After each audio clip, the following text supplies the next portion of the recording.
नमस्कार विद्यार्थी मित्रांनो, मी विपुल वाघमोडे तुमच्या सगळ्यांचं स्वागत करतो ऑफिसर ऑनलाईन अकॅडमीच्या आपल्या यूट्यूब प्लॅटफॉर्मवर.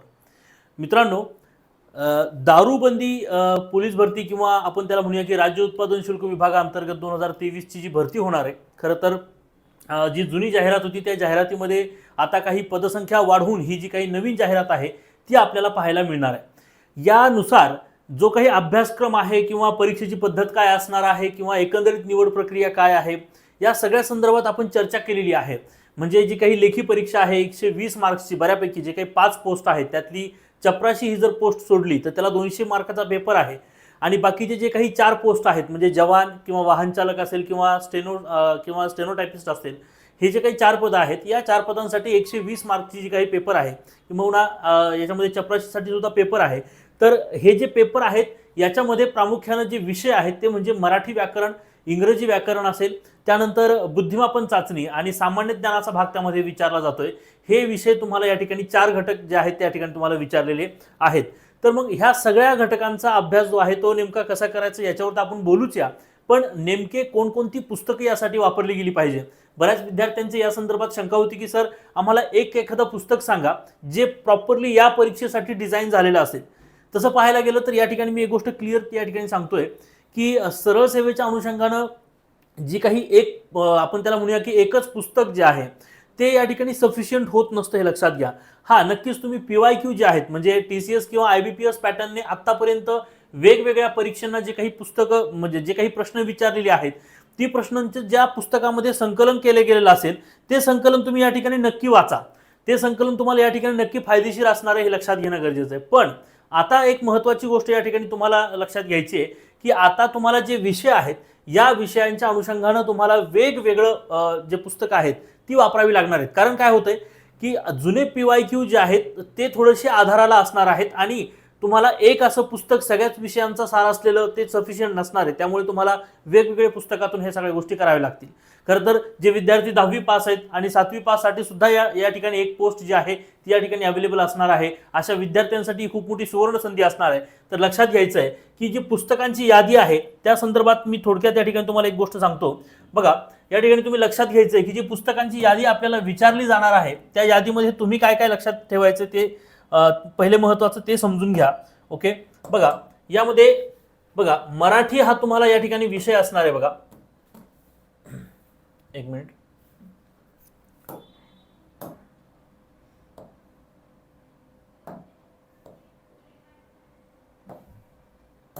बघा, या ठिकाणी तुम्हाला मराठी हा जो विषय आहे हा विषय या ठिकाणी तुम्हाला असणार आहे.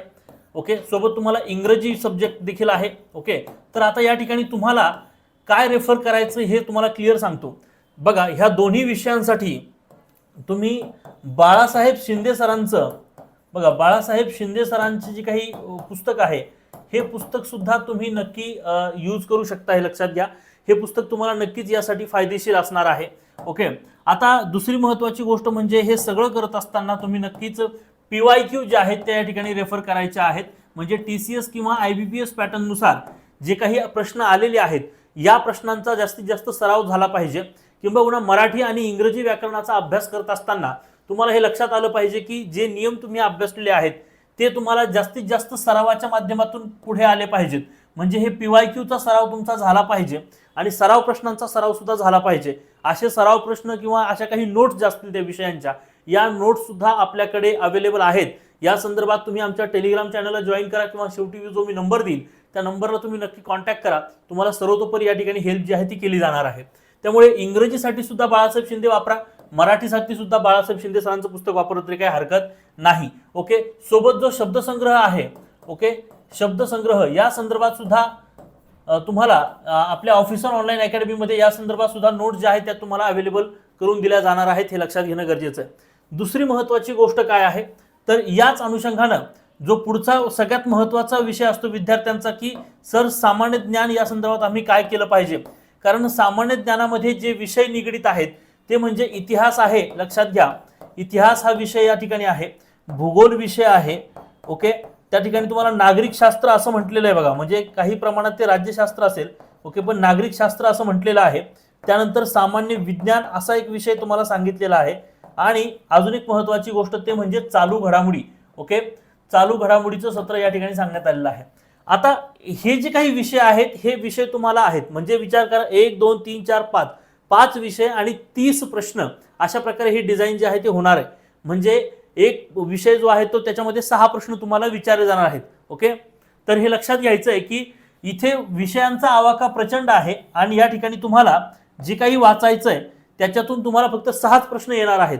आणि म्हणून विद्यार्थी या ठिकाणी एकाच पुस्तकाची मागणी करतात. पण विद्यार्थ्यांना हे लक्षात घ्या की कोणतंही एक पुस्तक जे आहे ते या ठिकाणी सफिशियंट असणार नाही. त्यामुळे तुम्ही एक गोष्ट करणं गरजेचं आहे की तुम्ही जर इतिहासाचा अभ्यास करत असाल तर इतिहासासाठी तुम्हाला मी या ठिकाणी 11वीचं ओल्ड पॅटर्नचं जे काही पुस्तक आहे बघा, पाठ्यक्रमाचं पुस्तक आहे, हे 11वीचं ओल्ड पाठ्यक्रमाचं पुस्तक तुम्ही या ठिकाणी नक्की रेफर करू शकता. हे लक्षात घ्या. दुसरी महत्त्वाची गोष्ट म्हणजे याच्यामध्ये तुम्हाला महाराष्ट्राचा इतिहास जो आहे ना तो या ठिकाणी व्यवस्थित प्रकारे क्लिअर होईल. दुसरी महत्त्वाची गोष्ट या ठिकाणी तुम्ही समाधान महाजन सरांचं पुस्तक जे आहे, ओके, समाधान महाजन सरांचं पुस्तक जे आहे हे तुम्ही वापरायला काही हरकत नाही. त्यातले काही ठळक प्रमुख मुद्दे जे आहेत ते आपण वापरायला काही हरकत नाही. किंवा ओके, आपले जे काही महासराव सत्र असतात हे महासराव सत्र सुद्धा आपले सुरू होणार आहेत आणि त्या सत्राला जरी तुम्ही अटेंड केलं तरी तुमचा बऱ्यापैकी सामान्य ज्ञानातील डेटा जो आहे तो कव्हर केला जाणार आहे.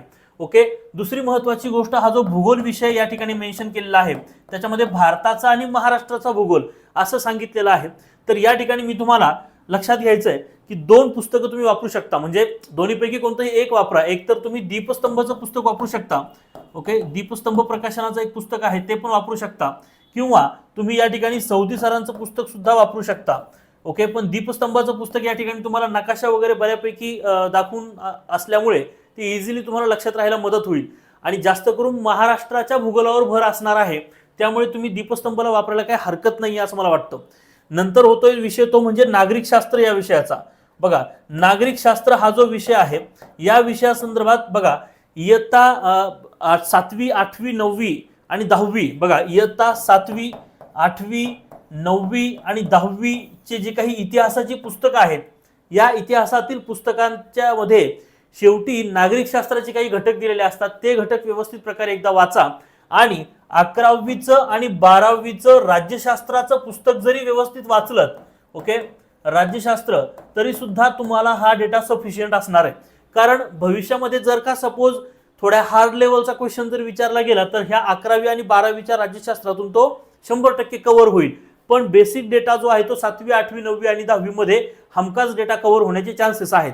त्यामुळे नागरिक शास्त्राला तुम्ही म्हणजे एम लक्ष्मीकांत किंवा रंजन कोळंबे वगैरे असा डेटा वाचण्यापेक्षा मला वाटतं की 7वी 8वी 9वी 10वीचं नागरिक शास्त्र वाचावं आणि 11वी आणि 12वीचं राज्यशास्त्र एकदा तुम्ही नजरेखालून जरी टाकलं तरी तुम्हाला याच्यामध्ये जास्तीत जास्त फायदा होऊ शकतो. म्हणजे सामान्य ज्ञान किंवा सामान्य अध्ययन या घटकामध्ये तुम्हाला इतिहास, भूगोल आणि नागरिकशास्त्रामध्ये काय करायचं हे लक्षात आलेलं आहे. आता सगळ्यात महत्त्वाचा मुद्दा तो आहे की सर सामान्य विज्ञानामध्ये आम्ही काय केलं पाहिजे. सामान्य विज्ञान हा जो घटक आहे मित्रांनो, हा घटक जे या घटकावरचे जे क्वेश्चन आहेत हे तुम्हाला बेसिक लेवलचे क्वेश्चन्स विचारले जाणार आहेत.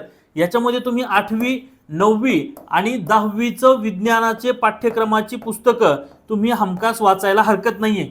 पण हे 8वी 9वी आणि 10वीचे पाठ्यक्रमाची पुस्तकं वाचत असताना तुम्ही चॅप्टर वाईज वाचायला सुरुवात करा. म्हणजे उदाहरणार्थ प्रकाश नावाचा टॉपिक किंवा ध्वनी नावाचा टॉपिक जर तुम्ही 8वीतून वाचला तर 9वीतूनही तो टॉपिक वाचायचा आणि 10वीतूनही तो टॉपिक वाचायचा. म्हणजे टॉपिक वाईज इयत्ता बदलायला हरकत नाही. त्यामुळे काय होईल की तो टॉपिक तुमचा परफेक्ट होणार आहे आणि त्याच्यावर आतापर्यंत PYQ काय काय विचारलंय, TCS किंवा IBPS पॅटर्नचे आतापर्यंतचे जे काही प्रश्न आहेत विविध परीक्षांमधले त्याचं संकलन केलेले मार्केटमध्ये खूप चांगले चांगले काही डेटा आहेत. म्हणजे बी पब्लिकेशन वगैरे असे सुद्धा याच्यामध्ये चांगले चांगले प्रकाशक आहेत. तर एखाद्या प्रकाशकाचं तुम्ही ते पुस्तक घेऊ शकता कारण त्यात काही प्रश्नांमध्ये बदल नसणार आहे. तर ते संकलन तुम्ही घ्यायचं आणि त्याला मात्र थोडंसं रेफर करायचं ह्या सगळ्या अभ्यासामध्ये. हे तुम्हाला करावं लागणार आहे. मग बघा की या ठिकाणी आता सगळ्यात महत्त्वाचा प्रश्न उरतो तो म्हणजे चालू घडामोडीसाठी नेमकं काय केलं पाहिजे. ओके, बघा चालू घडामोडीसाठी काय करावं. चालू घडामोडीसाठी तुम्ही दुसरं तिसरं काही न करता तुम्ही डेली बघा दररोज उद्यापासून दररोज 11 वाजता चालू घडामोडीचं आपलं सत्र जे आहे ते सुरू होत आहे. त्यामुळे जे कोणी चॅनलवर नवीन असतील त्यांनी चॅनलला नक्की सबस्क्राईब करायचंय आणि उद्यापासून दररोज 11 वाजता हजर राहायचंय. या अनुषंगानं मी सगळा जो काही चालू घडामोडीचा घटक आहे म्हणजे आता येणाऱ्या सध्याच्या एक्झिस्टिंग परीक्षा आहेत, सध्याच्या चालू परीक्षा आहेत, या परीक्षांसाठी तर हा घटक उपयुक्त आहेच आहे, पण ज्या पुढच्या परीक्षा येणाऱ्या आहेत या परीक्षांना सुद्धा हा घटक उपयुक्त असतो. चालू घडामोडी हा कंटिन्युअसली चालत राहणारा हा घटक आहे, अपडेट होत राहणारा घटक आहे, लक्षात घ्या. त्यामुळे चालू घडामोडीचे ऑफिसर ऑनलाईन अकॅडमीचे आपले जे सत्र आहेत ते सत्र सुद्धा तुम्हाला पाहायला काही हरकत नाही, त्याच्यातून सुद्धा बऱ्यापैकी तुमचा डेटा कव्हर होणार आहे. आणि हा डेटा तुम्हाला सातत्याने करायचा आहे. तुम्हाला एकत्र चालू घडामोडी वाचून लक्षात राहणार नाहीये, डेली थोडं थोडं ते करावं लागणार आहे, तेव्हा तुम्हाला ते लक्षात राहणार आहे. आणि या अनुषंगाने तुम्ही ते करायला काही हरकत नाहीये. किंवा तुम्ही या ठिकाणी बघा, जर तुम्ही विचारालच की सर काय चालू घडामोडी केलं पाहिजे, तर मी म्हणेल की जानेवारी 2023 पासूनचं चालू घडामोडी थोडंसं व्यवस्थित करायला सुरुवात करा आतापासूनच. मग काय तर याच्यामध्ये तुम्ही बघा खूप सारे विविध प्रकाशनाचे 6 महिने सध्या आलेले आहेत. 6 महिन्याचे जे काही संकलन आहेत ते सध्या प्रकाशित झालेले आहेत. ओके, मग त्याच्यामध्ये ज्ञानाई प्रकाशन असेल. ओके, त्यानंतर तुमचं लक्षवेध नावाचं एक प्रकाशन आहे, हे पण छान आहे. ओके, किंवा आपल्या जे काही सिरीज आहेत, आपल्या सिरीज सुद्धा यासाठी उत्तम दर्जाच्या असणार आहेत. ओके, तर या अनुषंगाने सुद्धा तुमचा जास्तीत जास्त सराव होणार आहे आणि जास्तीत जास्त माहिती तुम्हाला संकलित करता येणार आहे. चालू घडामोडीसाठी तुम्हाला डेली थोडं थोडं करावं लागणार आहे. ओके, तर हे गोष्टी तुम्ही करणं गरजेचं आहे. म्हणजे काय तर मराठी आणि इंग्रजीसाठी बाळासाहेब शिंदे सरांचं पुस्तक मी तुम्हाला सांगितलं की PYQ साठी TCS IBPS पॅटर्नचं बी पब्लिकेशनचं एखादं बुक व्यवस्थित रेफर करा. सोबतच सामान्य ज्ञानासाठी या ठिकाणी तुम्हाला मी सांगितलंय की इतिहास असेल बघा, इतिहासासाठी तुम्हाला 11वीचं जुनं पाठ्यक्रमाचं पुस्तक असेल आणि जर ते अवेलेबल नसेल ओके जुने पाठ्यक्रमाचं पुस्तक ओके तर तुम्ही आपल्या टेलिग्राम चॅनलला नक्की व्हिजिट करा किंवा शेवटी जो नंबर देतो त्या नंबरला तुम्ही नक्की कॉन्टॅक्ट करा, तुम्हाला सर्वतोपरी हेल्प केली जाईल. समाधान महाजन सरांचं पुस्तक असेल, त्यानंतर भूगोलसाठी दीपस्तंभ किंवा सौदी ओके दोन्हीपैकी एक वापरा. नागरिक शास्त्राला 8वी 9वी 10वीचं नागरिक शास्त्र व्यवस्थित वाचा, 11वी आणि 12वी हे ॲडव्हान्स लेवलला वाचता आलं तर वाचा. त्यानंतर सामान्य विज्ञानासाठी 8वी 9वी 10वीचं बेसिक करावंच लागणार आहे, त्याला दुसरा ऑप्शनच नाहीये. येते लक्षात. तर ह्या गोष्टी आपल्याला कराव्या लागणार आहेत. चालू घडामोडीसाठी मी तुम्हाला सांगितलंय काय करायचं आहे. आता सगळ्यात महत्त्वाचा प्रश्न उरतो तो म्हणजे सर बुद्धिमापन चाचणीसाठी आम्ही काय करावं. ओके, आता बघा बुद्धिमापन चाचणीसाठी तुम्हाला जी बुद्धिमापन चाचणी विचारणार आहे ती आपण त्याला म्हणूया की एक मॉडरेट लेवलची विचारणार आहेत. त्याच्यामध्ये तुम्ही ना खरं तर सचिन ढवळे सरांचं जो बुद्धिमापन चाचणीचं पुस्तक आहे ओके सचिन ढवळे हे सुद्धा तुम्ही वापरलं तरी काही हरकत नाही. ओके, येतं लक्षात. सचिन ढवळे सरांचं जरी पुस्तक वापरलं ना तरी काही हरकत नाही, त्याच्यामधून तुमचा सगळा बऱ्यापैकी डेटा कव्हर होईल. पण सोबत इथे तुम्हाला PYQ ची जास्तीत जास्त साथ घेणं गरजेचं आहे आणि PYQ तुम्हाला व्यवस्थित करणं म्हणजे कराव्याच लागणार आहेत. अशा प्रकारे हे तुम्ही जे काही पुस्तकं आहेत म्हणजे मराठी व्याकरण असेल, इंग्रजी व्याकरण असेल किंवा बाकी GK GS चा भाग असेल आणि बुद्धिमापन चाचणी असतील तर या संदर्भात तुम्ही हे पुस्तकं नक्की रेफर करू शकता.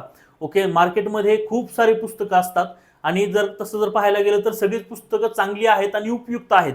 पण आपल्याला परीक्षा क्रॅक करण्यासाठी जो सोर्स ऑफ डेटा अवेलेबल असायला हवा आहे किंवा जो सोर्स ऑफ डेटा पाहिजे तो जर आपल्या हाती व्यवस्थित लागला, त्याची जर निवड आपण चांगल्या पद्धतीने करू शकलो तर मला वाटतं की आपल्या यशामध्ये खूप मोठा वाटा त्या आपण त्याला म्हणूया की त्या संदर्भ ग्रंथांचा असतो, हे लक्षात घेणं गरजेचं आहे. नक्कीच आपले वेगवेगळे सेशन आणि वेगवेगळे सत्र जे आहेत ते तुम्हाला मदतीला असणारच आहेत, पण शेवटी तुम्ही जो अभ्यास करणार आहात याच अभ्यासाच्या बळावर तुमचा रिझल्ट येणार आहे हे देखील तुम्ही लक्षात ठेवणं गरजेचं आहे. ओके, आणि मित्रांनो लक्षात ठेवायचं आहे की राज्य उत्पादन शुल्क विभाग भरतीच्या अनुषंगानं आपण एक नवीन बॅच सुरू करत आहोत.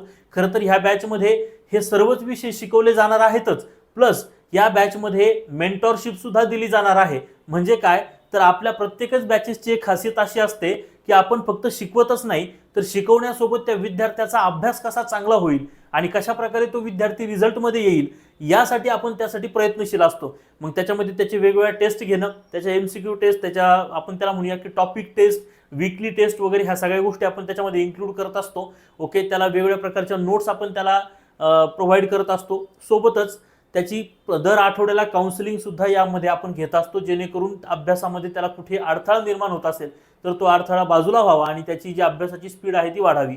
या अनुषंगाने आपण सगळ्या गोष्टी ज्या आहेत त्या प्रयत्नशील असतो. तर ही बॅच सुद्धा तुम्ही नक्की जॉईन करू शकता. या बॅचची फीस आहे 1500 रुपये.